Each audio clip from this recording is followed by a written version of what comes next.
ಇನ್ನ ಕನ್ನಡಿಗರಿಗೆ ಕೇರಳ ಸರ್ಕಾರ ಮೋಸ ಮಾಡ್ತಾ ಇದೆ. ಈಗಾಗಲೇ ನಾವಿಲ್ಲಿ ಕನ್ನಡಿಗರು ಕಷ್ಟಪಡ್ತಾ ಇದ್ದೀವಿ ಅನ್ನುವಂತಹ ಮಾತನ್ನ ಗಡಿನಾಡ ಕನ್ನಡಿಗರು ಹೇಳಿದ್ದಾರೆ. ರಿಪಬ್ಲಿಕ್ ಕನ್ನಡದ ಜೊತೆಗೆ ಮಾತಾಡುವಂತಹ ಸಂದರ್ಭದಲ್ಲಿ ಈ ವಿಚಾರವನ್ನ ವ್ಯಕ್ತಪಡಿಸಿದ್ದಾರೆ. ಕನ್ನಡಿಗರಿಗೆ ಕೇರಳ ಸರ್ಕಾರ ಮೋಸ ಮಾಡ್ತಾ ಇದೆ.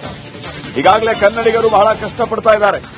ಮಸೂದೆಯನ್ನ ಕೂಡಲೇ ಹಿಂದೆ ತೆಗೆದುಕೋಬೇಕು ಅಂತ ರಿಪಬ್ಲಿಕ್ ಕನ್ನಡಕ್ಕೆ ಗಡಿನಾಡ ಕನ್ನಡಿಗ ಜಿಕೆ ಭಟ್ ಆಗ್ರಹಿಸಿದ್ದಾರೆ.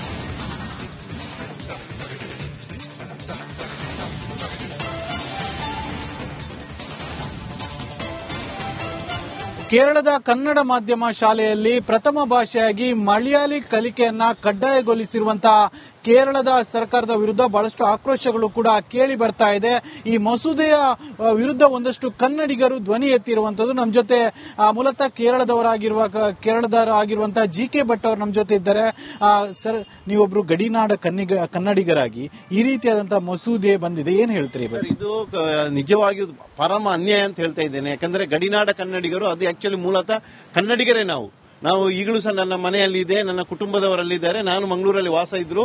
ಆ ಕೇರಳದ ಚಂದ್ರಗಿರಿವರೆಗಿದ್ದದ್ದು ಪೂರ್ತಿ ಕನ್ನಡಿಗರದೇ ಆಗಿತ್ತು. ಈ ಕೇರಳದವರು ಹುನ್ನಾರದಲ್ಲಿ ಒಂದೊಂದೇ ಮಲಯಾಳೀಕರಣ ಮಾಡಿಕೊಂಡು ಈಗ ಅಲ್ಲಿ ಬಲಾತ್ಕಾರವಾಗಿ ಮಲಯಾಳಿಯನ್ನು ಹೇಳ್ತಾ ಇದ್ದಾರೆ. ನಾವು ಇದನ್ನು ಖಡಾಖಂಡಿತವಾಗಿ ವಿರೋಧಿಸ್ತೇವೆ. ನನಗೆ ಇನ್ನೊಂದು ವಿಚಿತ್ರ ಅಂದ್ರೆ, ಈ ನಮ್ಮ ರಾಷ್ಟ್ರೀಯ ಪಕ್ಷಗಳಾದ ಕಾಂಗ್ರೆಸ್ ಇರ್ಬೋದು, ಬಿಜೆಪಿ ಇರ್ಬೋದು ಅಥವಾ ಸಿಪಿಎಂ ಯಾರು ವಿರೋಧ ಇರುವುದು ಬಾರಿ ವಿಚಿತ್ರ ಅನಿಸ್ತದೆ. ಇದರಲ್ಲಿ ಜಾತಿ ಭೇದ ಇಲ್ಲ, ಪಕ್ಷ ಭೇದ ಇಲ್ಲ, ಇದೆಲ್ಲ ಕನ್ನಡಿಗರೇ. ಯಾವುದು ಈಗ ಕನ್ನಡಿಗರ ಅಲ್ಲಿಂದ ಒಂದೊಂದೇ ಪಲಾಯನ ಮಾಡುವಂತ ಸ್ಥಿತಿ ಈ ನಮ್ಮ ಕೇರಳ ಸರ್ಕಾರ ಮಾಡ್ತಾ ಇದೆ. ಇದಕ್ಕೆ ನಾವು ಖಡಾಖಂಡಿತ ವಿರೋಧ ವ್ಯಕ್ತಪಡಿಸಬೇಕು. ಇನ್ನೊಂದು ಉತ್ತಮ ಸಂಗತಿ ಏನಂದ್ರೆ, ಇವತ್ತು ನಮ್ಮ ರಾಜ್ಯದ ಮುಖ್ಯಮಂತ್ರಿ ಸಿದ್ದರಾಮಯ್ಯ ಅವರು ಈ ಬಗ್ಗೆ ಒಂದು ಕೇರಳದ ಆದೇಶ ವಿರುದ್ಧವಾಗಿ ಧ್ವನಿ ಎತ್ತಿದ್ದಾರೆ. ಇದು ನಿಜವಾದ ಉತ್ತಮ ಸಂಗತಿ. ಇಂದು ಸಹ ನಾವೆಲ್ಲರೂ ಎಲ್ಲಾ ಪಕ್ಷದವರು ಒಗ್ಗಟ್ಟಾಗಿ ಗಡಿನಾಡ ಕನ್ನಡಿಗರ ಒಂದು ಸಂರಕ್ಷಣೆ ಬರಬೇಕು. ಈ ಮಲಯಾಳ ಕಡ್ಡಾಯ ಮಸೂದೆ ಹಿಂಬರಿಯಬೇಕು ಅಂತೇಳಿ ನಾನು ಕೇಳಿಕೊಳ್ತಾ ಇದ್ದೇನೆ. ಅದಲ್ಲದೆ ಅಲ್ಲಿರುವ ಎಲ್ಲ ಸರ್ಕಾರಿ ಅರ್ಜಿ ಫಾರ್ಮ್ಗಳು ಎಲ್ಲ ಮಲಯಾಳೀಕರಣ ಆಗಿ ಕನ್ನಡದವರಿಗೆ ಅದನ್ನು ಫಿಲ್ಅಪ್ ಮಾಡ್ಲಿಕ್ಕೆ ಗೊತ್ತಿಲ್ಲ, ಅದನ್ನು ಭರ್ತಿ ಮಾಡ್ಲಿಕ್ಕೆ ಗೊತ್ತಿಲ್ಲ, ಅಥವಾ ಯಾವುದೇ ಒಂದು ಏನು ಬರ್ತದೆ ಅವರಿಗೆ ನೋಟಿಸ್ ಬಂದರೂ ನಮ್ಗೆ ಗೊತ್ತಿಲ್ಲದ ಸ್ಥಿತಿಯಲ್ಲಿದೆ. ದಯವಿಟ್ಟು ಇಂಥ ಅನ್ಯಾಯವನ್ನು ಗಡಿನಾಡ ಕನ್ನಡಿಗರು, ನಾವೆಲ್ಲ ಕನ್ನಡಿಗರೇ, ಅದು ಮೂಲತಃ ನಾವು ಗಡಿಯಲ್ಲಿದ್ದರೂ ಸಹ ನಾವು ಈಗಲೂ ಹೆಮ್ಮೆಯನ್ನು ಹೇಳ್ತೇವೆ, ನಾವೆಲ್ಲ ಕನ್ನಡಿಗರಂತ. ಈ ಒಂದು ಅನ್ಯಾಯವನ್ನು ನಿಲ್ಲಿಸಿ ಕಡ್ಡಾಯ ಮಸೂದೆಯನ್ನು ಹಿಂಬಡಿಬೇಕಂತ ನಾನು ಆಗ್ರಹಪಡಿಸ್ತಾ ಇದ್ದೇನೆ. ಕಾಸರಗೋಡಿನಲ್ಲಿ ಹೆಚ್ಚಿನವರು, ಅದು ರಾಜ್ಯ ಕೇರಳಕ್ಕೆ ಬಿದ್ದರೂ ಕೂಡ ಕಾಸರಗೋಡಿನಲ್ಲಿ ಹೆಚ್ಚಿನವರು ಕನ್ನಡಿಗರೇ ಆಗಿರುವ ಕಾರಣವಾಗಿ ಮುಂದೆ ಇದೇ ರೀತಿಯಾದಂತಹ ಬೆಳವಣಿಗೆ ಆಗ್ತಾ ಇದೆ. ಅಲ್ಲಿ ಕನ್ನಡ ಅನ್ನುವಂಥದ್ದೇ ಮಾಯವಾಗಿ ಹೋಗಬಹುದು. 100% ಇದೇ ತರ ಮುಂದುವರಿದರೆ ಒಂದು 20-30 ವರ್ಷಗಳಲ್ಲಿ ಅಲ್ಲಿರುವ ಕನ್ನಡಿಗಳನ್ನು ಬಲಾತ್ಕಾರವಾಗಿ ಮಲಯಾಳೀಕರಣ ಮಾಡ್ತಾ ಇದ್ದಾರೆ. ಇದರಲ್ಲಿ ಯಾವುದೇ ಜಾತಿ ಭೇದ ಇಲ್ಲ. ನಾನು ಅಲ್ಲಿ ಮೂಲತಃವಾಗಿ ಕಲಿಯುವಾಗ ಎಲ್ಲಾ ಶಾಲೆಗಳು ಕನ್ನಡ ಮೀಡಿಯಂ ಅಲ್ಲೇ ಇದ್ದು ಎಲ್ಲ ಪೂರ್ತಿ ಕನ್ನಡ ಇತ್ತು. ಈಗ ಅವರು ನಿಧಾನವಾಗಿ ನಮ್ಮ ಕೇರಳಿಗರು ಒಂದೊಂದೇ ಭಾಷೆಯನ್ನು ಸೇರಿಸಿ ನಮ್ಮ ಒಂದು ಕನ್ನಡದ ಅವನತಿ ಮಾಡ್ತಾ ಇದ್ದಾರೆ. ಇಲ್ಲಿ ಕನ್ನಡಿಗರು, ಕೇರಳದ ಕನ್ನಡಿಗರು, ಗಡಿನಾಡ ಕನ್ನಡಿಗರು ನಮ್ಮ ಜಿಲ್ಲೆ ಬಿಟ್ಟು ಕರ್ನಾಟಕಕ್ಕೆ ನೆಲೆಸುವಂತ ಪರಿಸ್ಥಿತಿ ಬಂದಿದೆ. ಇದು ಭಾರಿ ಅನ್ಯಾಯ ಅಂತ ಎನಿಸ್ತದೆ ಸರ್. ಮುಂದೆ ವಿದ್ಯಾರ್ಥಿಗಳ ಜೀವನದ ಮೇಲೆ ಯಾವ ರೀತಿಯಾದಂತಹ ಪರಿಣಾಮ ಬೀರಬಹುದು? ಇದು ಏನಾಗಬಹುದು ಅಂದ್ರೆ, ನೋಡಿ, ಅಲ್ಲೆಲ್ಲ ನಾವು ಮೂಲತಃ ಹುಟ್ಟು ಭಾಷೆಯ ಕನ್ನಡಿಗರೇ, ಕನ್ನಡ ಭಾಷೆ ಮಾಡುವವರು. ಇದೇ ತರ ಆದ್ರೆ ಅವರು ರಾಜ್ಯ ಬಿಟ್ಟು ಕರ್ನಾಟಕಕ್ಕೆ ನೆಲೆಸುವಂತ ಪರಿಸ್ಥಿತಿ ಬರಬಹುದು. ಈಗ ನೋಡಬಹುದು, ಕಾಸರಗೋಡು ಜಿಲ್ಲೆ ಹೆಚ್ಚಿನವರು ವಿದ್ಯಾಭ್ಯಾಸಕ್ಕೆ, ಪ್ರಾಥಮಿಕ ವಿದ್ಯಾಭ್ಯಾಸ ಕನ್ನಡ ಮೀಡಿಯಂ ಅಲ್ಲಿ ಮಾಡಿ ಹೆಚ್ಚಿನ ವಿದ್ಯಾಭ್ಯಾಸಕ್ಕೆ ಮಂಗಳೂರು ಗವರ್ಮೆಂಟ್ ಕಾಲೇಜ್ ಇರ್ಬೋದು, ಬೇರೆ ಬೇರೆ ಯೂನಿವರ್ಸಿಟಿ ಇರ್ಬೋದು ಬರ್ತಾ ಇದ್ದಾರೆ. ಇದೇ ತರ ಆದ್ರೆ ಅವರು ಪ್ರಾಥಮಿಕ ಶಿಕ್ಷಣಕ್ಕೂ ಕರ್ನಾಟಕಕ್ಕೆ ಬರಬಹುದು. ಬಟ್ ಬಡವರಿಗೆ ಇಲ್ಲಿ ದುಡ್ಡು ಕೊಟ್ಟು ಬರಲಿಕ್ಕೆ, ಮನೆ ಮಾಡಲಿಕ್ಕೆ ಅವಕಾಶ ಇರ್ಲಿಕ್ಕಿಲ್ಲ.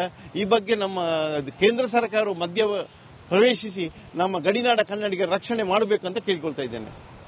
ಇದು ಗಡಿನಾಡ ಕನ್ನಡಿಗರಾದಂತಹ ಜಿಕೆ ಭಟ್ ಅವರ ಮಾತು. ಕ್ಯಾಮರಾ ಪರ್ಸನ್ ದಿವಾಕರ್ ಪದ್ಮುಂಜೆ ಜೊತೆ ದಿನೇಶ್ ಕಾಶಿಪಟ್ನ, ರಿಪಬ್ಲಿಕ್ ಕನ್ನಡ, ಮಂಗಳೂರು. ಇನ್ನ ಕನ್ನಡಿಗರಿಗೆ ಕೇರಳ ಸರ್ಕಾರ ಮೋಸ ಮಾಡ್ತಾ ಇದೆ. ಈಗಾಗಲೇ ನಾವಿಲ್ಲಿ ಕನ್ನಡಿಗರು ಕಷ್ಟಪಡ್ತಾ ಇದ್ದೀವಿ ಅನ್ನುವಂತಹ ಮಾತನ್ನ ಗಡಿನಾಡ ಕನ್ನಡಿಗರು ಹೇಳಿದ್ದಾರೆ. ರಿಪಬ್ಲಿಕ್ ಕನ್ನಡದ ಜೊತೆಗೆ ಮಾತಾಡುವಂತಹ ಸಂದರ್ಭದಲ್ಲಿ ಈ ವಿಚಾರವನ್ನ ವ್ಯಕ್ತಪಡಿಸಿದ್ದಾರೆ.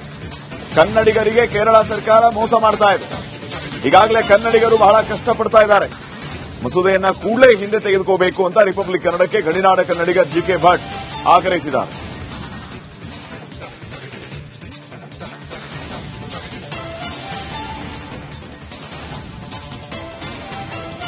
ಕೇರಳದ ಕನ್ನಡ ಮಾಧ್ಯಮ ಶಾಲೆಯಲ್ಲಿ ಪ್ರಥಮ ಭಾಷೆಯಾಗಿ ಮಲಯಾಳಿ ಕಲಿಕೆಯನ್ನ ಕಡ್ಡಾಯಗೊಳಿಸಿರುವಂತಹ ಕೇರಳದ ಸರ್ಕಾರದ ವಿರುದ್ಧ ಬಹಳಷ್ಟು ಆಕ್ರೋಶಗಳು ಕೂಡ ಕೇಳಿ ಬರ್ತಾ ಇದೆ.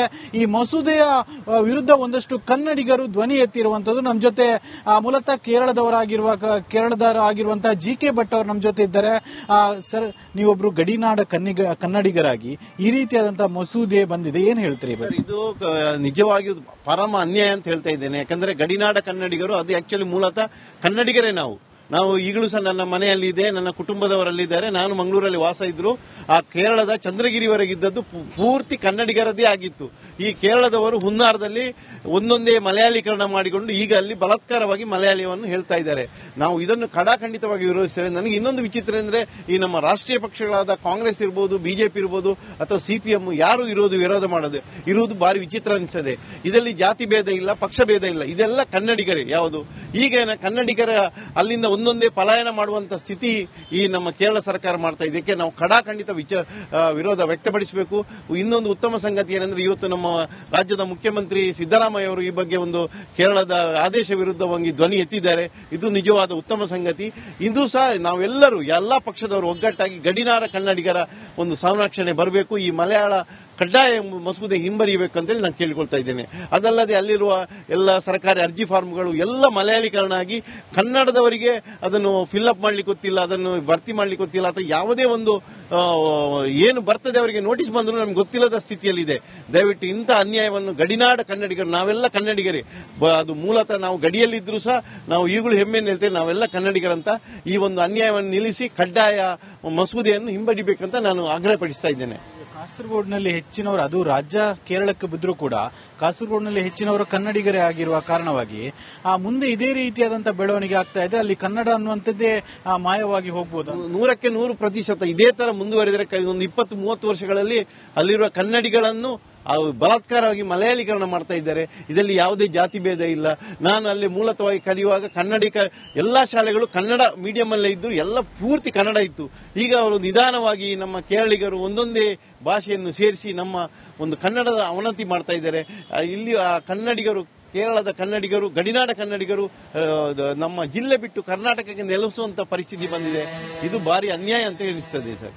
ಮುಂದೆ ವಿದ್ಯಾರ್ಥಿಗಳ ಜೀವನದ ಮೇಲೆ ಯಾವ ರೀತಿಯಾದಂತಹ ಪರಿಣಾಮ ಬೀರಬಹುದು? ಇದು ಏನಾಗಬಹುದು ಅಂದ್ರೆ, ನೋಡಿ, ಅಲ್ಲೆಲ್ಲ ನಾವು ಮೂಲತಃ ಹುಟ್ಟು ಭಾಷೆ ಕನ್ನಡಿಗರೇ, ಕನ್ನಡ ಭಾಷೆ ಮಾಡುವವರು.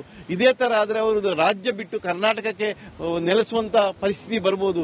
ಈಗ ನೋಡಬಹುದು, ಕಾಸರಗೋಡು ಜಿಲ್ಲೆ ಹೆಚ್ಚಿನವರು ವಿದ್ಯಾಭ್ಯಾಸಕ್ಕೆ, ಪ್ರಾಥಮಿಕ ವಿದ್ಯಾಭ್ಯಾಸ ಕನ್ನಡ ಮೀಡಿಯಂ ಅಲ್ಲಿ ಮಾಡಿ ಹೆಚ್ಚಿನ ವಿದ್ಯಾಭ್ಯಾಸಕ್ಕೆ ಮಂಗಳೂರು ಗವರ್ಮೆಂಟ್ ಕಾಲೇಜ್ ಇರ್ಬೋದು, ಬೇರೆ ಬೇರೆ ಯೂನಿವರ್ಸಿಟಿ ಇರ್ಬೋದು ಬರ್ತಾ ಇದ್ದಾರೆ.